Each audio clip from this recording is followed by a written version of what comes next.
Hello everybody, Zach Lindquist here. For those of us seeking to live a moral life and to pursue truth, the world often goes out of its way to try and convince us that we might be the crazy ones, right? For those of us who believe in God and who believe in an objective standard of morality, the world often scoffs and tries to dismiss us as crazy. And sometimes we begin to believe the hype, right? We start to believe them. Just earlier this week, that little voice in my head, that annoying little voice, tried to convince me that maybe the world might be right, that maybe might be crazy. Then the second little voice dismissed it, like, no, you're not crazy. Then the third little voice chimed in. He was the tiebreaker. He said, no, you're not crazy. So two of the other three voices in my head say, hey, I'm sane. So dilemma settled. The world was wrong. Majority opinion. When it comes to the issue of pornography, for example, which uncoincidentally makes up the single longest chapter of my book, because it's such a broad topic and there's just so much to cover about it.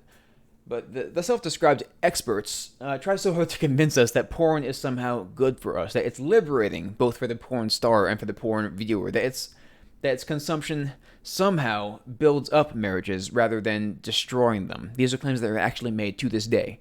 And these experts don't cite a fragment of evidence to substantiate their claims. They just cite the fact that they are in fact the experts. And I'm just now realizing how much I do the air quote thing on these videos. But they have all the letters, designations, and titles after their name, right? They have the academic pedigree. They have the fancy education from an institution of higher learning, and a degree of psychology or sexology from an educational system in which you can get a law degree without ever having read the Constitution of the United States, or an English literature degree without ever having been exposed to a lick of Shakespeare or Twain. But these I just have to say it. These experts, so-called, as they call themselves, are full of hogwash and lies. Their pedigree is a sham. They can't be trusted. Frankly, anyone who tells you that porn is good in any way cannot be taken seriously in the least. And I have a lot to say about this. And I mean a lot. Like I said, it's such a broad topic. There's so much to cover. I can't possibly get to everything. But I'm going to try and cover as much ground as I can in this video while keeping it as short as possible. I usually aim for like 15 to 17 minutes. This might go a bit longer than that, but we'll see. Simply put, pornography is bad. Big surprise, right? It is not healthy. It is not natural. It is not unavoidable. It is simply evil. And the reasons for this are endless. For one thing, it victimizes children in an unquantifiable number of ways. Children are being exposed to this stuff, to porn, at younger and younger ages as time goes on. I myself, shamefully, was exposed to this stuff when I was 11, and I didn't even have a smartphone back then, okay? With ease of access to provided by smartphones and the like, similar technology, kids who are not exposed to porn by the ages of 8 and 9 are the exception rather than the rule. It is that widespread. And this is not inconsequential. Now, sex is a beautiful thing. It is designed by God to be an act of devotion and affection within the confines of a committed marriage, of a loving marriage. Such an act is meant to be exclusive and profound in its significance. Now, when a child is exposed to porn, that underdeveloped brain and that innocent mind is now shown the most desecrated form of that act that was meant to be good. Instead of seeing love and affection, instead of men and women cherishing one another, they see people being used and abused in increasingly vile and violent ways. Nobody learns anything good from this exposure, rather than learning from a Christian and biblical worldview that a woman is a unique and beautiful individual to be uniquely loved, cherished, and honored and respected by one man lucky enough to earn her devotion. Rather than learning that, a young man learns from porn that a woman is disposable or replaceable, no more than tools to be used for his own satisfaction and then discarded at the proverbial turn of a page or closing of an internet window. No woman would be lucky to land a man who sees her that way. Furthermore, a porn habit has a very powerful narcotic-like effect on the brain. The consequences are particularly pronounced and dire when one is exposed to it at a young age. It inhibits psychological development and critical thinking. It gnaws away at social skills and increases levels of depression and anxiety, unsurprisingly. And it makes it difficult to function in day-to-day life. It hamstrings emotional development and the ability to form interpersonal relationships. Now, recent studies have shown this to be true. They have shown that young college-aged people are having less sex now than even 10 years ago.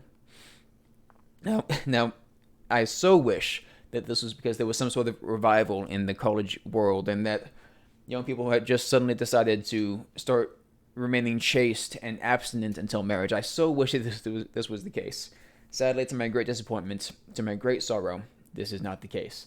It is because so many college-age people have come to prefer the solitude of a dark room, a laptop, and a hand to the effort of meeting a flesh and blood human being.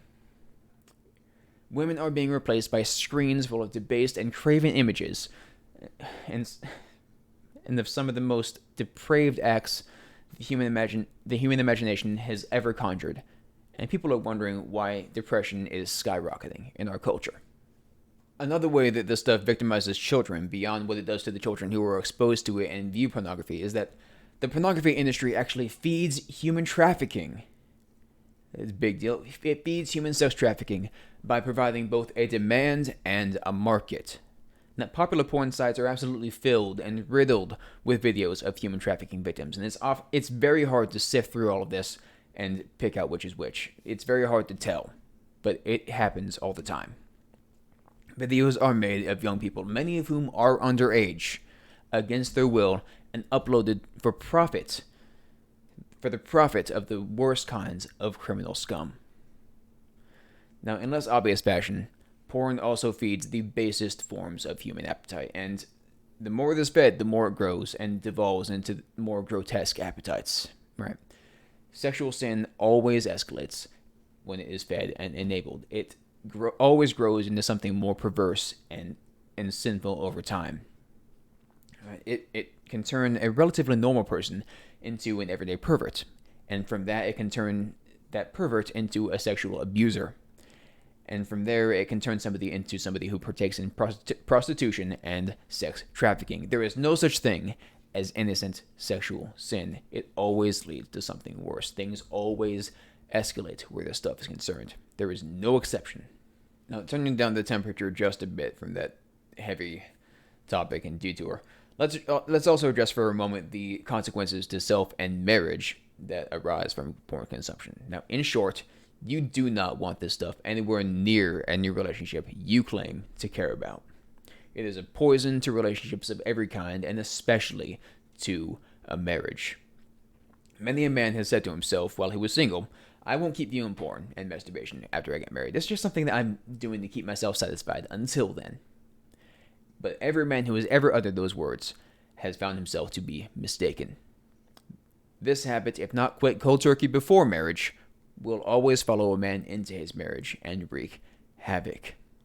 If you train your body and mind to respond to a certain stimulus, do not be surprised when it responds accordingly. If you are knee-deep in porn and masturbation habits before marriage, that habit and its side effects will follow you into a marriage. It will not simply disappear with the exchanging of vows. Addictions seldom die in a single moment, and there is little that is more deadly to a marriage than an addiction, especially a porn addiction. How do you think it makes a wife feel to know that her husband was looking at other women naked and fantasizing about being with them before he came and made love to her? How loved might she feel if she suspects that he is thinking of the woman on his computer screen while he is supposed to be being intimate with her? Now, some men, as a consequence of porn use, cannot even physically perform with their flesh and blood wives unless they have pornographic material within visual range to stimulate them. Now, I don't even want to imagine how horrible that would make their wives feel in that instance. And that is even if a man can even perform sexually at all. Because you know what another side effect of porn and masturbation is? Erectile dysfunction. And we're talking about this in 18-year-old men. Not normal, okay? But these men have so trained their bodies to respond to the stimulation of their own hand that muscle memory has set in and they can no longer function with their real woman. The consequences are real. Now, I'm not even remotely scratching the surface here of the evils of pornography and the damage it inflicts on the world. Porn destroys bodies, it obliterates marriages, it crushes souls, and it dehumanizes everyone involved in it, whether it be the woman being looked at, the producer of the content, the consumer, or the family of the consumer. Despite all of this, crustaceous creeps create this stuff to distribute, and bloviating buffoons justify it and defend it to the death. Now, if you have a shred of decency in you, keep this stuff as far away from yourself and from anyone you love as absolutely possible. And if you are currently struggling with porn addiction, free yourself from it with all your strength. And I don't want to hear from you that you can't. I don't want to hear that you are incapable, or because you just can't help it, or because you just think you have a disease. Now, I'm going to take the kid gloves off here and talk to you like an adult now. That's just a bunch of nonsensical caterwauling right there. I find it very distasteful when people classify addiction as a disease. I think it's just trying to allow for a scapegoat or to excuse yourself and remove accountability. Okay, that's all that is. I can't help but watch porn or behave poorly because I'm sick. That's utterly ridiculous. If addiction is a disease, it is literally the only disease that can be cured with self-control. It's nonsense. But you are not a slave to your desires, I promise you. You do not have to do anything that your flesh feels like doing. You do not. God has not and will not allow you to be presented with temptation that you cannot possibly handle. It has never happened. Such a thing does not exist. The only disease that you have is sin, and Christ freed you from the shackles of sin. Now, you're still human. You will sin from time to time, but Christ freed you from those shackles. Sin does not dominate you. Stop insulting your Savior by dismissing the freedom He has given you. Temptation is hard. I get that. I get that as well as anybody. And addiction is a hard thing to be free of. Again, I understand completely. But you do not have the excuse to stay there. You are not sick. You can be free in Jesus' name. And wives, do not be afraid to confront your husbands on behavior like this. Don't listen to anyone who tries to convince you that it's normal or that it's just something that men do. Don't fall for that. You don't have to put up with this, and you shouldn't put up with this. No woman should ever have to think that she has to compete with a screen and 5 fingers. No woman should have to deal with that. Now, if you were only dating a guy whom you found out was addicted to pornography, I would tell you not to marry him until he could be clean for at least a year. All right, and if he couldn't do that, then dump him. I take this poison very seriously. You do not want this in your marriage. Now, if you are already married, then that time has passed, and it is now on you to help eliminate this poison, this infestation from your home. Take a stand and do not dismiss or enable this kind of behavior. Man or woman, for that matter. It's more common for men to be engaged in this stuff, but women do too. Just no one should put up with this kind of behavior. Now, an argument that I recently heard against what I'm telling you right now is that, well, a woman shouldn't emasculate her husband by pointing out his faults. She shouldn't emasculate her husband by pointing out what he's doing wrong. Now, let me be very clear about this one, okay? It is not emasculating for a woman to admonish her husband when she finds out he's watching porn, okay? There is nothing more emasculating than porn itself. In fact, it actually diminishes a man's testosterone levels to watch porn and masturbate. That's a biological fact. But back on point, it is not emasculating for a woman to call out a man for behaving wrongly. Confrontation is 100% necessary in a marriage, all right? What would be emasculating would be if she acted like he has no control over himself and just dismissed it, right? And just wrote it off as another dumb man thing that all men do because they're hopelessly perverted. Men are disgusting. That's why they need porn. Now, that was actually the message behind an entire episode of That 70s Show, a show which I've historically actually found quite entertaining. But in this one episode, Donna finds a massive collection of porn magazines under her boyfriend Eric's bed. Now, they shouldn't be in the bedroom to begin with together, but that's neither here nor there. And initially, when she finds this porn collection, she is grossed out and angry with him. She feels betrayed, as is her right.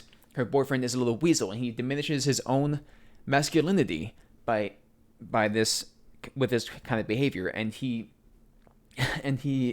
dishonors the woman that he claims to love with this kind of behavior. But then at the end of the episode, for some reason, it makes no sense how this conclusion is made. But Donna, at the end of the episode, tells her boyfriend Eric, "You know what? It's okay that you drown yourself in porn magazines. I understand why you need them. It's because you're a man, and men are disgusting." That is what emasculation looks like. She doesn't respect her boyfriend at all, and she doesn't expect him to be worthy of her respect. It's repulsive, quite frankly. A woman should fully expect her man to not view porn or masturbate. She should expect him to behave respectably. That should be a woman's expectation. A woman should fully expect that her man does not view porn or masturbate, that he doesn't let himself become a slave to his most base desires. She should respect him enough to hold him to a proper standard of behavior. Now, a woman doesn't do this by being nasty to her man, of course. I mean, being angry or feeling betrayed upon the revelation that your man is viewing porn is only natural, and confronting him about it is absolutely essential. But you eventually have to help build your man up, right? If you want a respectable man, you have to show him that you're willing to respect him. It's like the story of Gideon in Judges, right? Now, Gideon was a coward, right? He was hiding in a hole from the Midianites when God chose him for some great purpose. And now again, he is a coward. He is the poster child for cowardice in the Bible. But what does God do? He sends an angel to Gideon with a message from God. The message is, "You are a great warrior." He says this to a coward, right? So Gideon has not earned this title. He has not earned this respect. But when God calls him a great warrior, against all evidence, mind you, Gideon might take some convincing, but it's very hard to ignore. And it became a self-fulfilling prophecy. Gideon did accomplish the great feat through God that God wanted him to perform. So, if you want a husband worthy of respect, ladies, show him a little bit of respect. You confront him about his bad behavior. Absolutely. That is non-negotiable. Confront him about his bad behavior. That's actually part of respecting him, because it shows that you have positive expectations of him. But you don't confront him out of spite. Now, it's hard to stop an addiction that is available at the drop of a hat, the way the porn is nowadays, right? I get that entirely. Anyone with a smartphone can access the most disturbing images imaginable on their smartphone with little to no effort at all, in seconds, right? But freedom is possible, and don't you tell me that it isn't. All right. Difficult, yes, as are all things worth attaining. It is difficult. It requires a little fruit of the Spirit called self-control, an indispensable gift from God. The word no is a powerful little two-letter word. Practice saying it when confronted with temptation. It is important. Now, if you are struggling so bad with porn that you do consider it to be an addiction, even if you don't consider it an addiction, but you are being told it's an addiction, maybe it is, then you might consider putting some additional systems and precautions in place, right? A good example would be switching from a smartphone to a flip phone, for example. Now, you can still buy them, and they are very cheap. They're dirt cheap, right? You save a lot of money switching to a flip phone. They work for calls and for texting, but you can't use them to access porn on a moment's notice. That is a big help to anybody struggling with these issues. Now, obviously, you're not going to have if you don't have a smartphone, that might be considered inconvenient by today's standards, but, well, you'll have to sacrifice a little bit. If you're serious about being freed, about quitting this poisonous addiction, you have to sacrifice it a little bit. And you can live without a smartphone, I promise you. I'm certain that you can. I mean, up until 15 years ago, everybody survived without a smartphone. You'll be fine for a while without one. Pornography is a net evil. There is no disputing that, and don't let anyone tell you otherwise. Right? It brings nothing but damage to the lives that it touches, and we're all better off in limiting it from our own lives and from our world. Now, if you are struggling with pornography, I promise you that freedom is possible. You can stop. I'm not calling it easy. I didn't say that it was easy. But I'm telling you that you can do it. Just learn to say no and turn to Christ at every opportunity. In Jesus' name, be free. Thank you so much for tuning in. If you appreciated what you heard, don't forget to like, share, and subscribe. All three would help me out more than you know. And you can find me on YouTube, Rumble, Twitter, and Facebook. If you did not appreciate what you heard, well, can't please everyone. And if you have not yet, of course, don't forget to check out my book, Back to the Basics of Love, A Single Christian's Guide to Dating, Sex, and Morality in a Secular World. I write all about the dangers of porn and about getting free of it, and much, much, much more. I promise it's the best book I've ever written. It's also the only book I've ever written, but who is counting? Thank you so much for your time, and God bless.